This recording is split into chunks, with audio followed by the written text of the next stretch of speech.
Salut tout le monde, j'espère que vous allez bien. Alors aujourd'hui on va se retrouver donc pour la vidéo résultat de Hell in a Cell 2016, ainsi que mon avis concernant donc le pay-per-view de Raw. Juste une petite précision, donc je fais la vidéo juste après avoir regardé le pay-per-view. Donc là il est environ 5 heures du matin, donc si ma voix est un petit peu fatiguée, si ça s'entend, vous aurez l'explication. Donc voilà. Voilà, bah écoutez, on va pouvoir commencer par les caractéristiques du pay-per-view comme à chaque fois. C'est forcément un pay-per-view qui se tenait donc le 30 octobre 2016, donc c'était au TD Garden de Boston, Massachusetts. Donc c'est une salle qui a accueilli beaucoup de fois des événements de la WWE, beaucoup de pay-per-view se sont tenus dans cette salle. Et donc le thème de ce pay-per-view donc c'était Breaking Out of Hell de Airborne. Donc ça fait plaisir de entendre ce groupe qu'on avait déjà entendu pour des anciens thèmes de la WWE. Voilà, bah écoutez, on va pouvoir commencer vite fait par le pré-show, donc je vais vraiment pas rester longtemps dessus. Donc on avait un 6-man tag team match de la division Cruiserweight. Donc on avait Cedric Alexander, Lince Dorado et Sin Cara qui formaient donc l'équipe des Face face à l'équipe des Heel, composée donc de Tony Nese, Drew Gulak et Arya Daivari. Un match qui a duré une dizaine de minutes, donc c'est une durée tout à fait normale pour un match pré-show, hein, il n'y avait rien de ouf, et puis de toute façon j'ai envie de vous dire, on s'en fout un petit peu, c'est du pré-show. Match donc qui a duré une dizaine de minutes, et donc au niveau du résultat, c'est l'équipe des Face qui s'est imposée, donc à savoir donc Cédric Alexander, Lince Dorado et Sin Cara. Donc pas vraiment de surprise, ils font très souvent gagner les Face lors des matchs du pré-show, donc c'est un résultat qui ne me surprend absolument pas. Voilà, bah écoutez, on va pouvoir entamer le sérieux, on va commencer par l'opener donc du pay-per-view, qui était donc le tout premier Hell in a Cell match de l'histoire pour le titre US, donc c'était entre Roman Reigns et Rusev, match qui a duré un peu plus de 24 minutes, donc c'est une bonne durée pour un Hell in a Cell match. Je suis déjà, première chose, je suis pas du tout étonné qu'ils aient mis ce match là en opener. J'ai vu qu'il y avait beaucoup de monde qui pensait justement que ça allait être ce match-là qui allait ouvrir le show. Et c'est vrai que ça paraissait le choix le plus logique. Commencer le pay-per-view Hell in a Cell par un Hell in a Cell match, c'était tout à fait normal. Et puis mettre le titre US, c'est tout à fait normal. Donc voilà, niveau du placement du match, ça ne m'a absolument pas dérangé. Et c'était pour moi la meilleure chose à faire. Alors déjà, on va faire un petit point au niveau des armes qui ont servi pendant ce Hell in a Cell match. Donc j'ai noté que Rusev et Roman Reigns s'étaient servis de l'escalier, de la chaîne et du kendo stick. Donc au niveau des armes, on va dire que ça allait.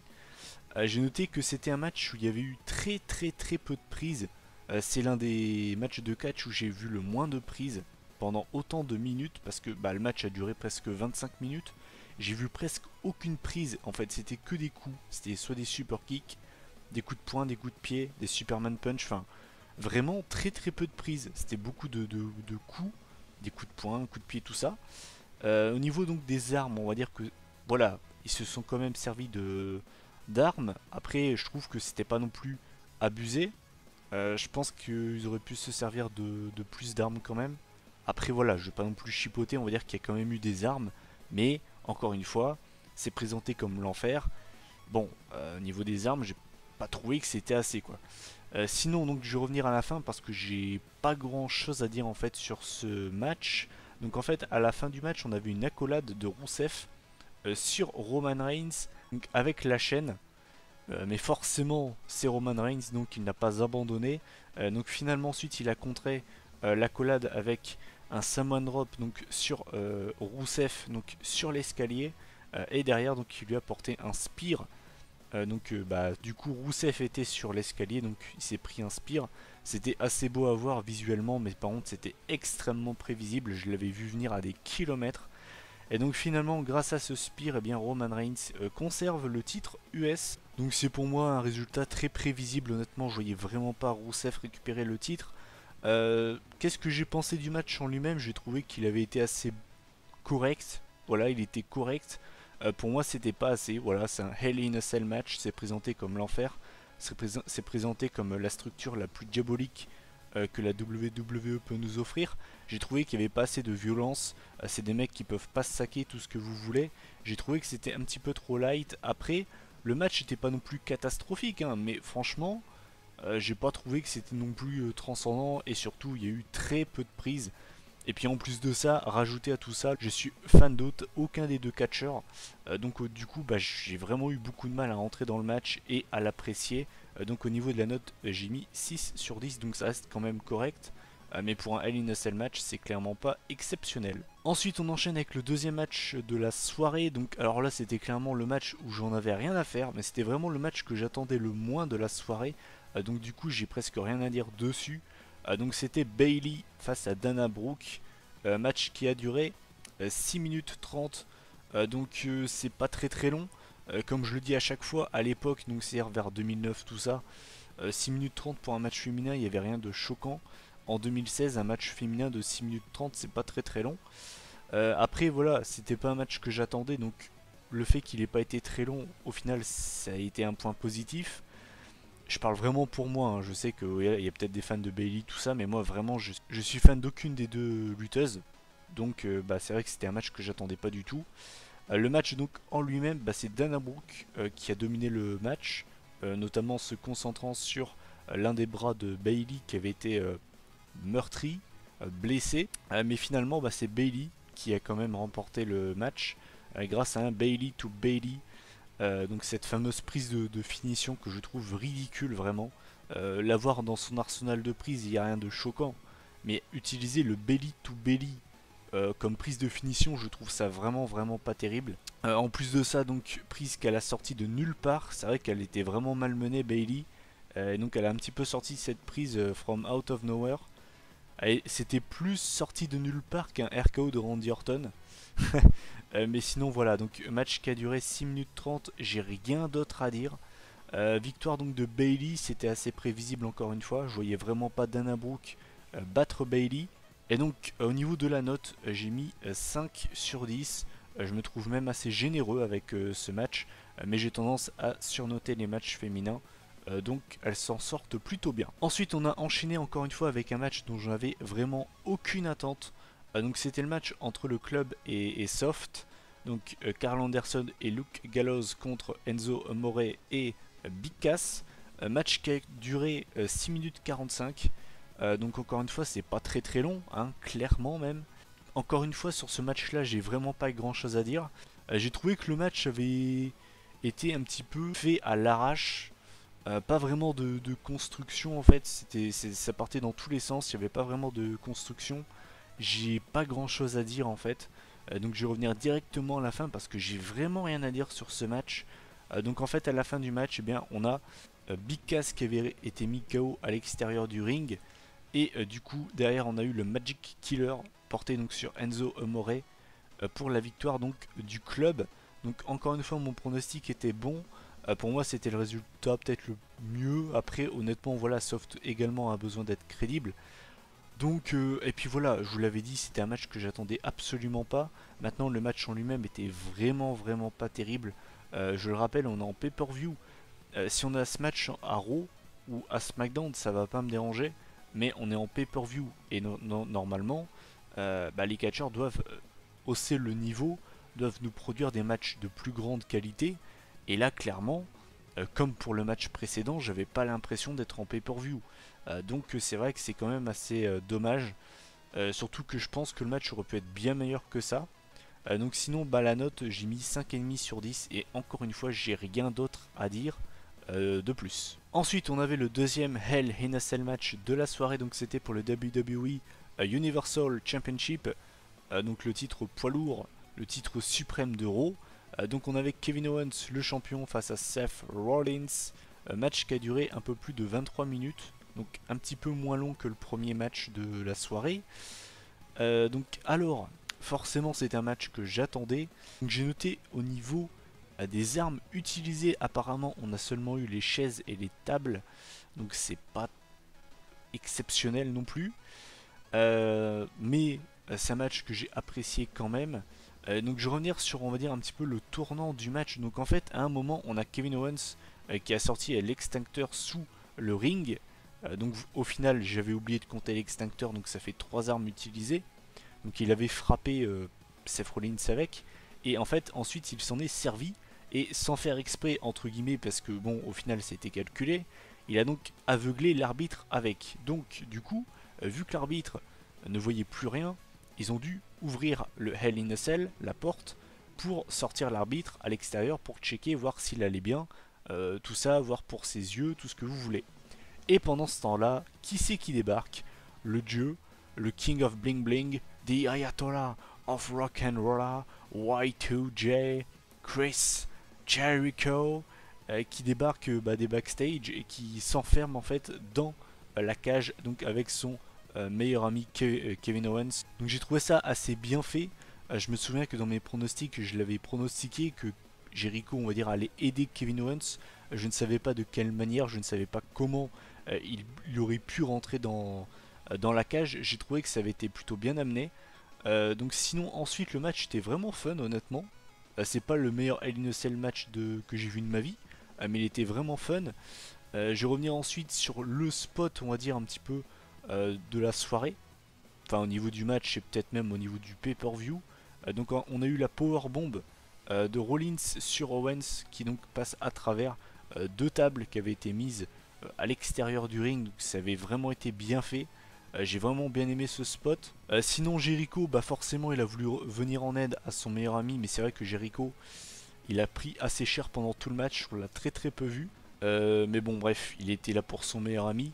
Et donc à la fin du match, eh bien, on a une powerbomb de Kevin Owens sur Seth Rollins qui est donc passé à travers deux chaises. Donc j'ai trouvé ça plutôt bien. J'ai plutôt bien aimé la fin, c'était pas non plus exceptionnel, mais on va dire que ça passait. Sinon donc le match en lui-même je l'ai vraiment trouvé fun avec une petite dose d'overbooking avec Jericho qui rentre dans la cage.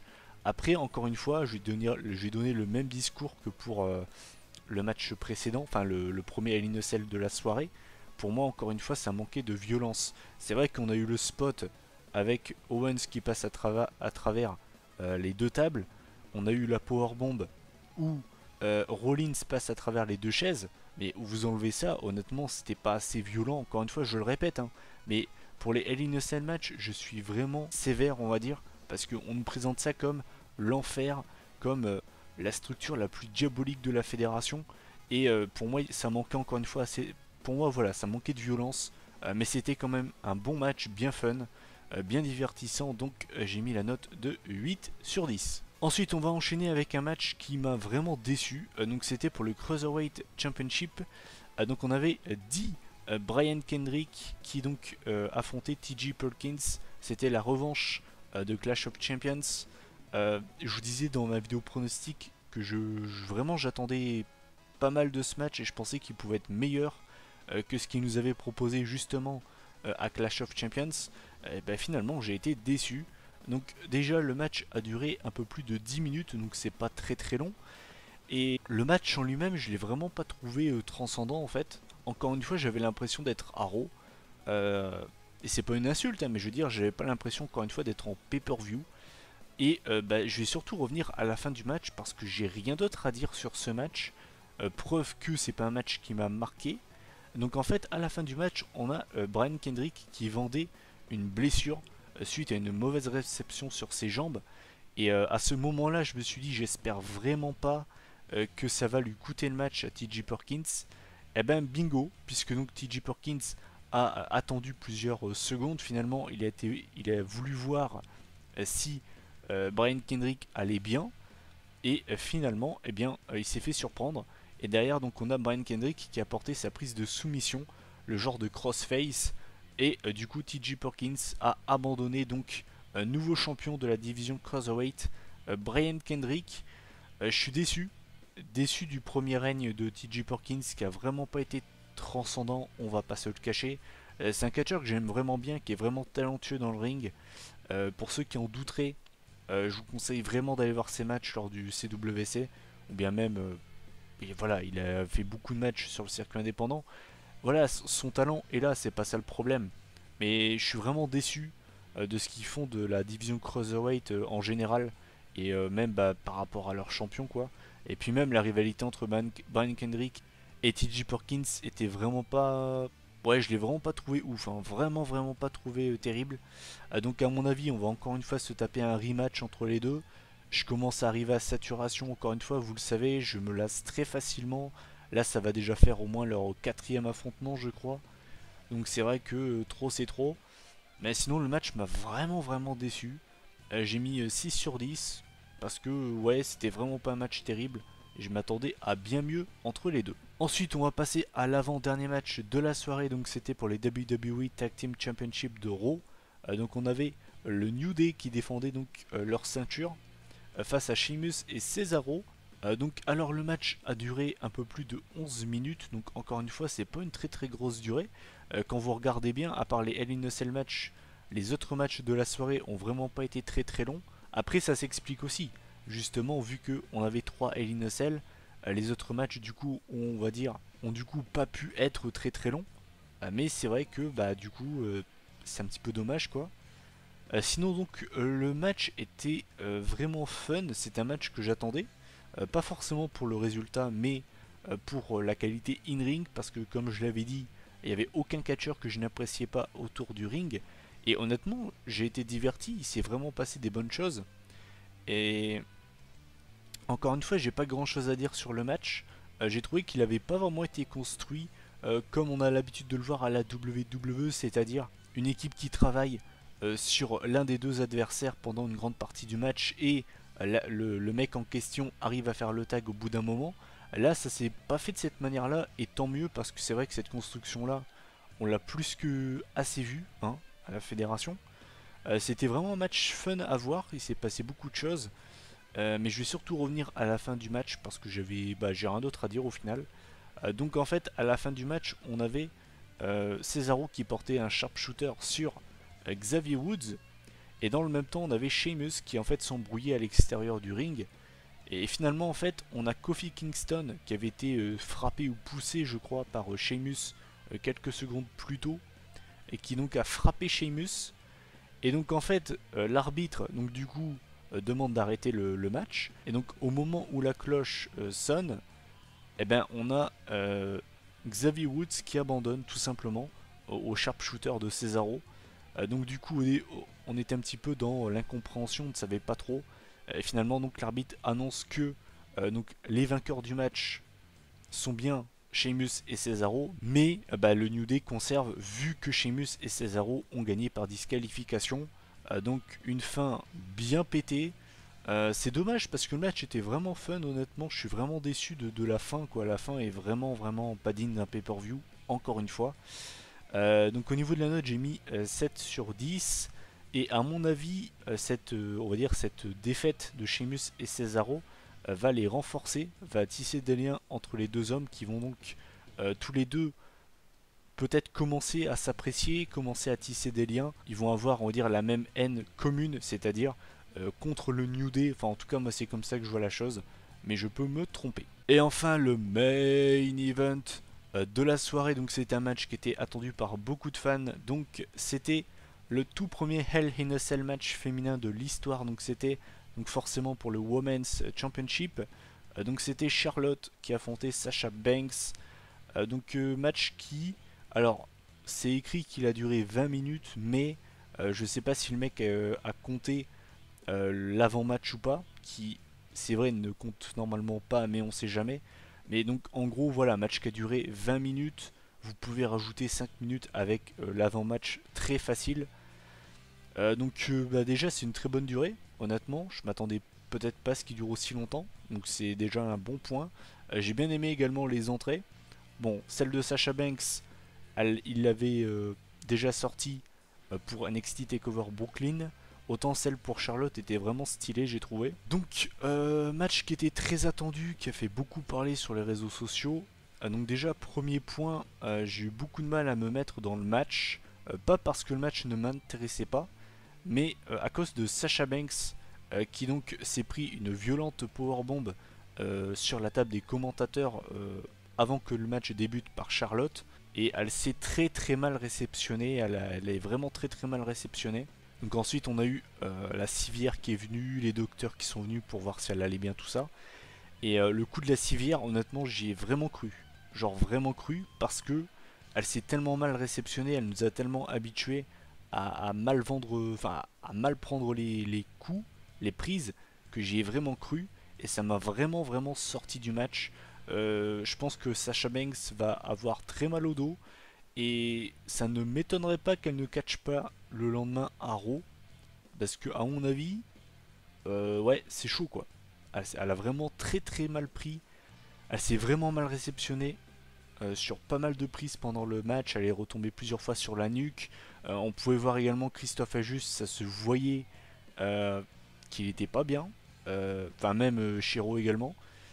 Donc ouais, j'avais du mal également à regarder par moment, et c'était pas genre parce que c'était violent mais genre bien fait, c'était violent mais parce que elle se réceptionnait en général assez mal, et bah, c'est quand même assez problématique.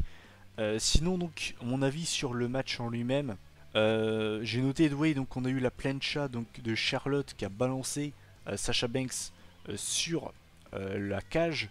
Donc c'est également là où elle s'est encore une fois très mal réceptionnée, encore une fois. J'ai noté qu'on a eu un énorme fail à un moment avec le fameux spot avec la table où Charlotte en fait est tombée sur la table, et la table donc en fait n'a pas tenu. À mon avis, je pense que à la base Sasha Banks devait lui faire un frog splash sur la table, sauf que bah du coup la table n'a pas tenu, ce qui est dommage. Euh, j'ai été déçu à un moment parce que donc en fait c'était la table qui était dans le ring. Charlotte à un moment a placé Sasha Banks dessus, et je m'attendais vraiment à ce qu'on ait le moonsault. Je pense que ça aurait vraiment très bien rendu visuellement. Malheureusement elles ne l'ont pas fait, c'est dommage. Sinon je vais revenir à la fin du match parce que j'ai pas d'autre chose à vous dire. En tout cas voilà. Donc en fait à la fin du match, on a en fait Sacha qui se fait balancer deux fois, je vais dire à travers une table, mais non, sur une table, la table ne casse pas. Et derrière, elle enchaîne avec le Natural Selection pour la victoire de Charlotte. Alors, il y a deux choses qui me dérangent, qui m'ont interpellé. Première chose, la fin. J'ai trouvé la fin vraiment nulle et what the fuck en fait. Je m'attendais vraiment pas à ce que le match se finisse là-dessus. Je pense qu'il y avait bien mieux à faire. Bien mieux à faire. Vraiment surpris que le match se finisse là-dessus. Et puis surtout, j'en ai un peu marre qu'on ait un ping-pong entre Sasha Banks et Charlotte. J'ai l'impression qu'elles vont nous faire comme AJ Lee et Paige en 2014. Et j'aime pas trop les parties de ping-pong autour d'un titre. Je suis vraiment pas fan. Et le fait que Charlotte récupère le titre, en fait, je suis arrivé à un point où que ce soit Charlotte ou Sacha, qu'elle garde le titre, mais j'en ai marre en fait. C'est même pas que je suis content ou déçu que Charlotte soit championne, c'est qu'en fait j'en ai marre que le titre change de main à chaque mois, c'est limite ça en fait. Et ouais, je pense que ça commence à saouler pas mal de monde. Et en plus de ça, moi je fais partie des gens qui n'en peuvent plus de la rivalité entre Charlotte et Sasha Banks. Donc j'espère vraiment que c'est terminé. Normalement les Hell in a Cell match c'est pour clôturer justement une rivalité. Donc j'espère vraiment qu'elles ne vont pas continuer parce que je n'en peux plus. Sinon donc le match féminin qui a fait beaucoup parler. Personnellement j'ai vu qu'il y a des gens qui n'avaient pas du tout aimé le match. Il y en a qui l'ont adoré. Personnellement je suis entre les deux. C'est un match que j'ai apprécié. Il y avait des spots qui étaient vraiment très bien. Elles se sont vraiment données, ça s'est vu. Il y a un moment Charlotte elle était en larmes, enfin elle avait les larmes aux yeux. Elle était vraiment pas bien. Il y a eu quelques spots qui étaient vraiment bien. Il y avait des idées qui étaient très bien. Notamment quand Sacha plante ses deux genoux dans les abdomens de son adversaire dans le coin du ring. Là, elle avait placé une chaise en dessous, ça c'était bien. Pareil, quand on a eu le figure 8 de Charlotte, où t'as Sacha qui récupère la chaise pour la frappe avec, pareil, c'était bien. Et puis il y a eu des spots qui ont été ratés, mal faits. Je pense notamment au fameux spot avec la table. Et puis surtout, la fin du match, c'était vraiment nul, quoi. Vraiment, j'ai trouvé que c'était nul. Et c'est bien dommage de finir le match là-dessus.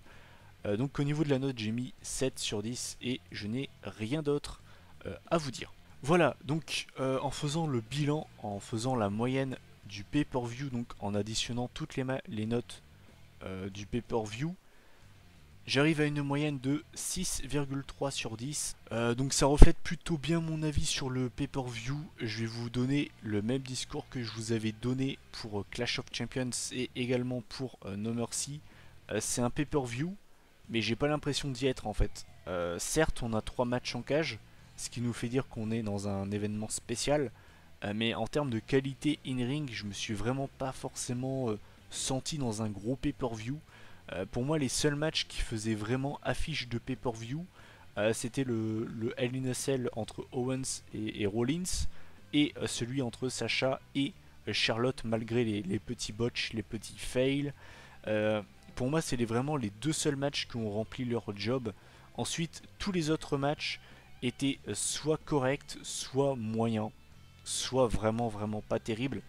Et bah, c'est dommage quoi. C'est dommage parce que c'est Hell in a Cell, mais je suis habitué, honnêtement, depuis 2009, on a ce pay-per-view, des bonnes éditions de Hell in a Cell. T'en as quoi? T'en as une ou deux, gros maximum. Et c'est ça qui est dommage. Sinon, ouais, j'ai vraiment été déçu. Déçu du match pour le titre Cruiserweight. Déçu de la fin du match pour les titres par équipe. Après, on a eu des matchs, par exemple, le club contre Soft. C'était justement trop soft. MDR, grosse blague. Pareil, le match entre Bayley et Dana Brooke, ça n'a rien à faire en pay-per-view. Et puis le Hell in a Cell entre Roman Reigns et Rusev, je l'ai vraiment pas trouvé transcendant, qui en plus de ça a été le match le plus long de la soirée. Donc voilà. Au niveau du bilan, Raw contre SmackDown, je vais vous mettre la mise au point lors du montage. Je sais pas combien ça fait à l'heure actuelle, j'ai pas encore compté les points.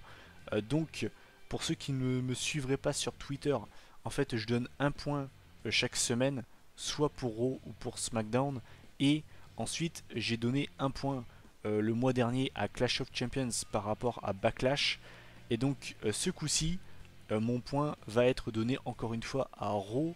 J'ai trouvé Hell in a Cell légèrement supérieur à No Mercy. En fait, la chose qui a fait la différence, c'est parce que Hell in a Cell comportait 3 Hell in a Cell matchs. Mais je pense que s'il n'y avait pas eu ces trois matchs-là, avec ces stipulations-là, je pense que j'aurais donné mon point à No Mercy. Voilà, bah écoutez, n'hésitez pas à donner votre avis sur le pay-per-view, quel est le match que vous avez le plus apprécié, celui que vous avez le moins aimé.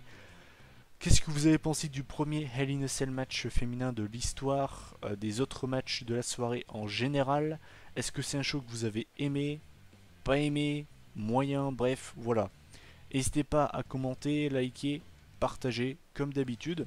Nous donc, on se retrouve en milieu de semaine pour une vidéo un petit peu spéciale, et pour également vendredi pour une vidéo habituelle. Et puis d'ici là, prenez soin de vous. Salut tout le monde.